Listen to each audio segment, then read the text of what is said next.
Okay, so we're going to create a simple turntable. So we're going to create a new project in Unreal. So games blank, make sure that you don't have any starter content on. And then just make sure that you put your project name to whatever you want it to be. And then we're just going to click create. So once your project has loaded, the first thing that we need to do is create a new level. So let's do that. And make sure it's just an empty level. Okay, so let's create. Next, we would like to save your current level. And then just gonna call it render underscore map. Then click save. So once you have it, let's also change on your project settings. Let me bring it over. We're gonna go to maps and modes, and let's just change open world to the one you just created. So that way, every time, and let me save again. Every time you open your map, it comes back to this map as default. Right, so we also wanna activate HDRI in your game. So let's go to edit, plugins, and then just type HDRI, and then just make sure that you click get on, and then click restart. Okay. So once it's restarted, we can close this, and then the first thing that we want to do is turn on your HDR. So there's nothing else in this map. There's no lighting. There's no nothing. So and then we can look at our content browser. It's empty, so that's good for us. So let's add a light, and then add HDRI backdrop. In here, automatically, you can see it's brought it up and it just looks like you're in an environment. The beauty about HDR images is that they contain lighting information that will be translated towards your model. Right, so if you're not happy with them, you can look at more of them. So if you go to your cube map, click on your little arrow, and you can see there's loads from the engine. If you do not see them, make sure that you click on your wheel and then make sure that you enable show engine content. Right, let's say that you don't like any of them and you're going to find more. So there's a good website called HDRI Heaven, and they do some free versions of it. So I can say, right, what do I want? Maybe I'll do like a sunrise sunset, and then let's put it in the middle of nowhere. So this kind of looks cool. Okay, and then just gonna download it. Yep. Just remember, there are AK images, so they're gonna take a bit when you're bringing them in, so be patient, okay? Right, so I've downloaded now. So all I'm gonna do is I'm going to open my browser, and then I'm just gonna drag in my HDR image. And it's have uploaded it. I'm gonna go to it and I'm gonna rename it. So I'm gonna say T for texture and then HDRI and let it go. It's gonna rename it and we'll wait a minute for it. Right, once it's done, I just wanna open it and just double check that your compression settings are on HDR compress, RGB, BCCH, and DX11. And from texture group, that's fine. World is fine too, so let's just close that. Now, if I go back to my content browser, I'm pressing Control Spacebar to open it like that. I'm gonna click on my HDR image, and then I'm gonna go here and click on this little arrow with a circle. This is gonna automatically put it on there. Okay?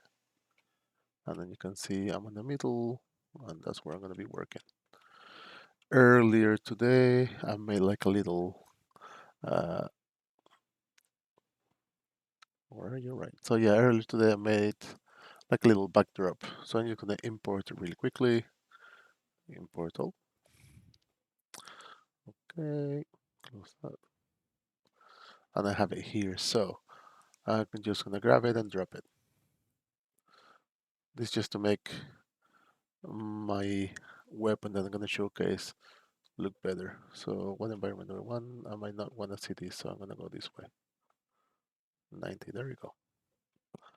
Also, I might want to make it bigger, so I'm pressing R on my keyboard and I'm just scaling it outwards. Since I'm only gonna do, let me scale it in general, so let's see that. Bring it up a bit. Okay, let's make it a tiny bit bigger. There we go.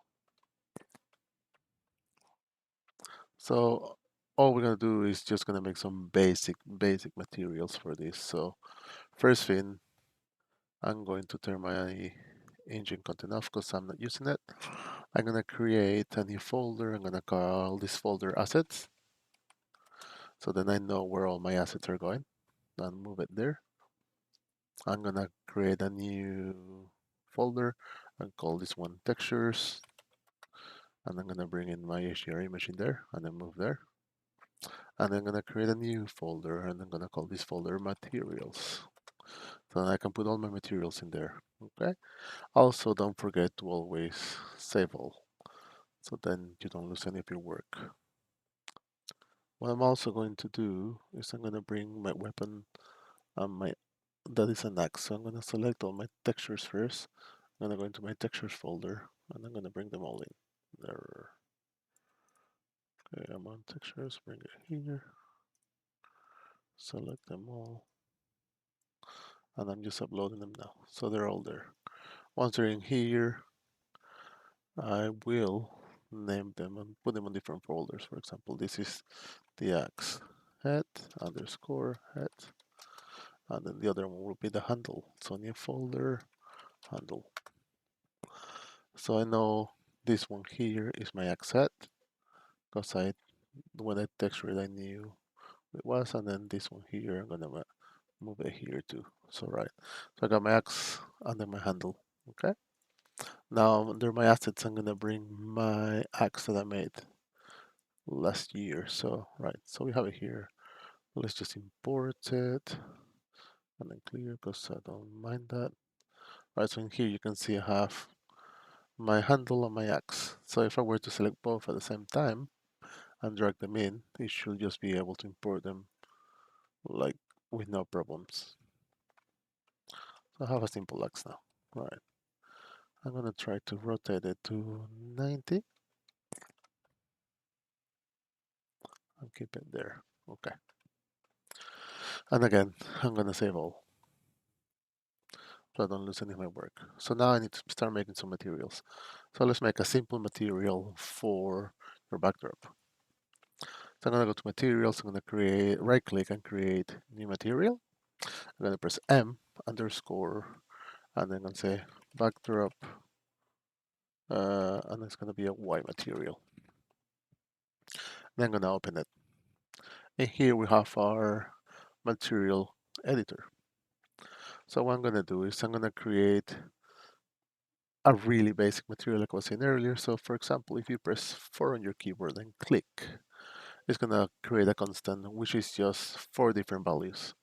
And I'm gonna connect this to my best color. So what's gonna happen is, as you're gonna see, it's black at the moment, but like I said earlier, I want it to be white, like if I was in the studio.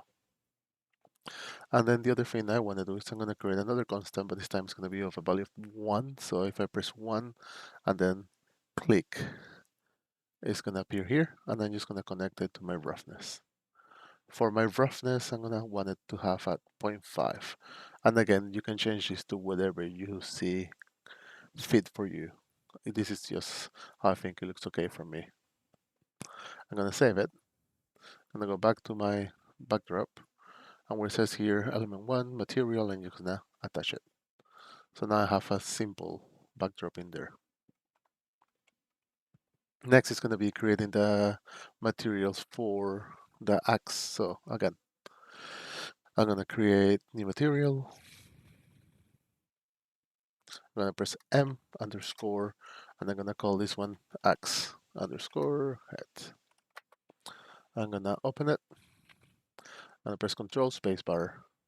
I'm gonna go to my textures, axe head, and select this. Again, I'm not doing nothing fancy here. I'm just gonna literally plug and play. So we know this one is gonna be my albedo or my color. So I just go straight into my color. And if you wanna see what you're working with, you can go to your content browser. Let's go to assets. Let's click, for example, on my accent, and I'm going to click on here where it lets you do any custom meshes. Once I click here, you can see my accent is here. So I'm going to keep it here so I can see what I'm doing. Okay, there we go. I also have a normal map for it, so I'm going to plug it in. And then lastly, I have this texture. This texture is a mix of 3 different textures in one. So if you look at here, it's going to say occlusion, roughness, and metallic. So let's go with that. So I'm going to go the red, which is my occlusion, my green, which is my roughness, and my blue, which is my metallic. And just always double check. Don't click again. Occlusion, roughness, metallic. There we go. So this is a really simple material that I've created. It's very shiny, but I don't want to edit it yet. So I'm going to save it. And I'm going to apply this to my head again. So I'm going to select the head. I'm going to grab the material and I'm going to apply it. There we go. So next, let's create another one. And this time it's going to be m_handle. Again, let's open it. And then control spacebar. I'm going to go to the handle. And I'm going to do the same.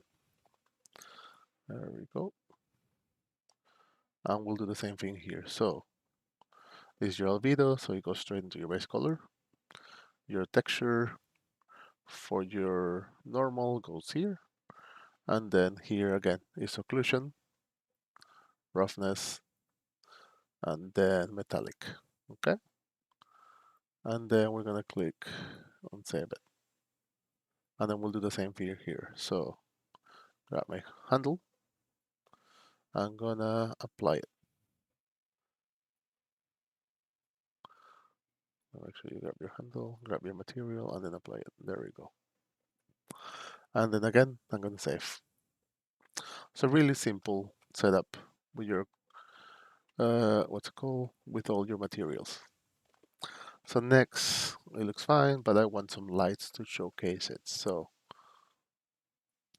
let's go with this. So I'm gonna add a light, and I'm gonna add a rec light. At the moment, it's here, and because I have the white background, you can see where it's going. If you don't have that, then you're struggling to find out where you're going with it. A good solution is if you see your bandor handle angle, you can just move it, and then you can see right there going forward. So I know my light's gonna go that direction. So I'm gonna rotate it, and then you can see where my light is going. I'm also gonna shrink the radius, so because I don't want it to affect it so much. Also, I'm gonna make it a bit skinnier and longer, so it kind of affects all of my weapon. So let me just go and see where I'm going. I'm gonna try to do like a 3-point lighting on this. And as you can see here, once I start moving it, you can see where my highlight is going, and that's a nice highlight on it. So I kind of like it there. Maybe I'll make it a tiny bit longer to cover more of it. There we go.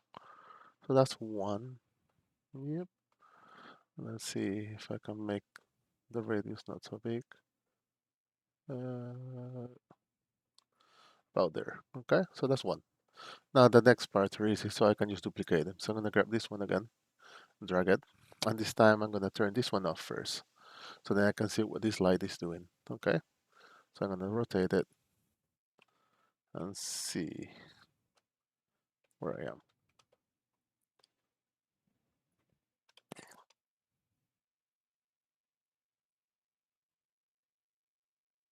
You can see how it's affecting it a tiny bit. Okay, so somewhere around there, I think it looks okay. So I got two now. So there's one on that side, and you can see it there.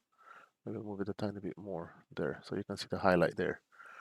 And then again, I'm gonna press Alt to move it, and I'm gonna turn that one off. And this one, I want it to be on the back, so I'm gonna grab it, move it to the back, and this time I'm gonna rotate it. I'm gonna look at where I'm highlighting it, and let's see. Let me get closer. Right, so I can see it there. Let's see a bit more. I can see there. So you can see here the highlight. So I'm just being generous with it and showcasing it there. Oh, that's nice. Right, so I have the three lights now. So if I were to turn all of them on now, it got a nice effect and shine to it. Okay, so I have my lights, I have my X, I have my background. What we're missing the camera. So again, let's just save again, just in case something happens, you have it all saved. We're gonna go cinematic, and then we're gonna add a cine camera actor, okay? I'm gonna move it out. I'm just gonna rotate it 90 degrees, and then we're gonna try to fit it to fit my axe. Really simple. Don't worry about it not fitting yet, so we're gonna make it work. So I'm a fan of DSLR, so I'm gonna try to use that. So where it says film back, I'm gonna change that to DSLR, and you can change it to whatever you want. I'm gonna go full frame DSLR. Okay, you can see how it changed everything. At the moment it's on zoom, but I like it to have a more realistic approach like the human, so 50mm is quite close to the human eye. So let's go around there. And then I can lower it a tiny bit and maybe zoom back. Okay. As you can see, it's not big enough, so I'm gonna grab my backdrop and then you're gonna scale it outwards a bit. Then I'm gonna grab my axe again and then you can see it's showing okay. I'm just gonna make it fit okay. Okay, next is I want my aperture to be a bit smaller, so I'm gonna go maybe 1.8. So it means we're gonna have a shallow depth of field. By doing that, it's gonna allow me to pick my focus. So I'm gonna go and type focus. And here where it says manual focus distance, you can grab this eyedropper and just click on that axe. And now we know the axe is on focus. Again, next, we're gonna save. So we have our axe, backdrop, camera, and lights. So next is we need to start animating the axe so we can make it move. So what we need to go do is go back to your uh, Contour browser, and then I'm gonna create a new folder. I'm gonna call it sequencer, and I'm gonna move it away from the textures one. Move here, there we go. Right under here, I'm gonna right click. I'm gonna go to cinematic, and I'm gonna create a new level sequence, and I call it render, because that's what I'm doing. And save again, Control S. Right, if I double click on this, it's gonna open a brand new image, a brand new interface. And it's very similar to After Effects or Premiere or DaVinci in a way. So if you're used to video editing, it kind of looks the same. So the first thing I want to do is I want to make my axe move. So I'm going to select both of my axe parts and I'm going to drag them in. And what I want to do is I want it to rotate 360 degrees around. So if we span this and then go to rotation for both of them, at the moment I'm going to put them both on 0. So then we know where we started.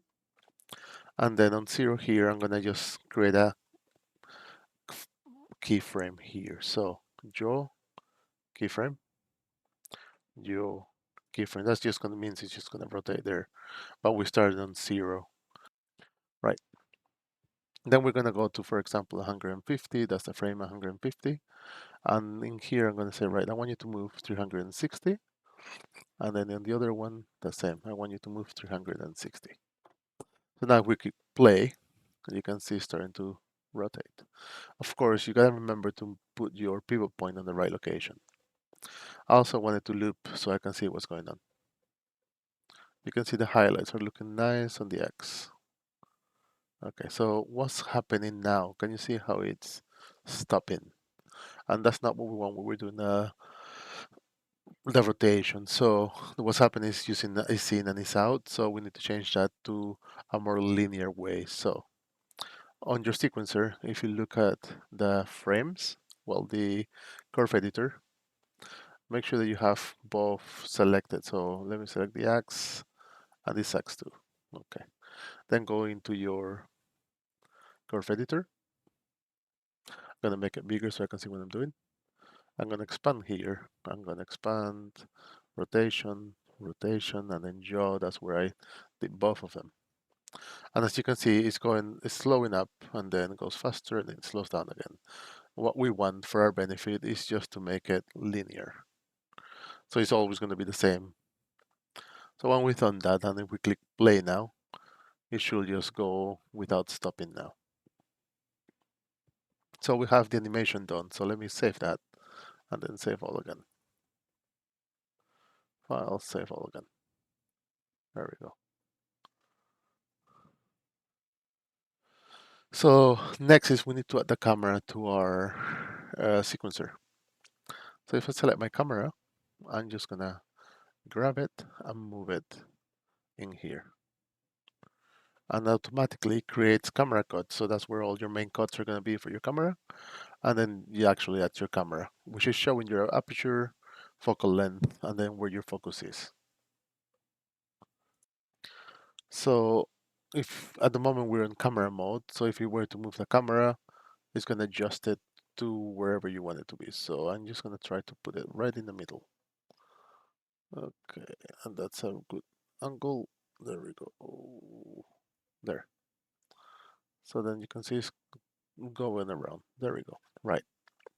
So if you want to come out of camera actor mode, you can just unclick it and then you're back on the normal screen and the camera is not moving. Just remember when you click on this camera, you're going to be locked into this camera view and it's going to move with you. So just be careful. Right.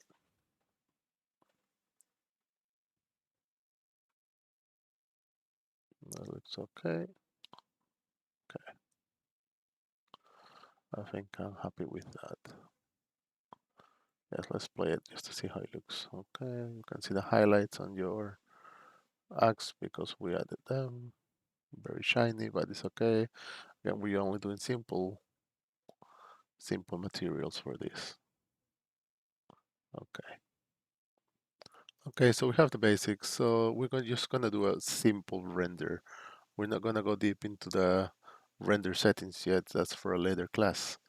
Right, so within your sequencer, can you see the little movie icon? So we click on that, and then you get an option here of how you want to render it. Normally, for most things, you will render it via either PNG or a higher resolution like EXR. But for our purposes, because it's just a simple animation, we're going to do it in video sequence. There's no audio, of course. Automatically, it's going to 30 frames. Resolution, I'm going to put it to 1920 to 1080. And then you don't have to use compression if you don't want to. I wouldn't do it. Just I want a good quality one. Make sure that you put where you're going to send it, so your directory. I'll put it to my directory where I want it. And then that is fine. Everything else seems fine. And then all I'm going to do is capture movie. So once you start doing that, you can see it's rendering it. And that's pretty much it. That should keep you to have a simple render and allow you to just showcase your weapon for this project. Okay? Let's see just how it looks overall. All right. So it is rendering. Let me loop it. There we go. It's just loading, so it takes a minute for me. All right, so it's just going now. So yeah, it's looking okay. And it showcases your modeling. So yeah, thank you. I'll see you on the next one.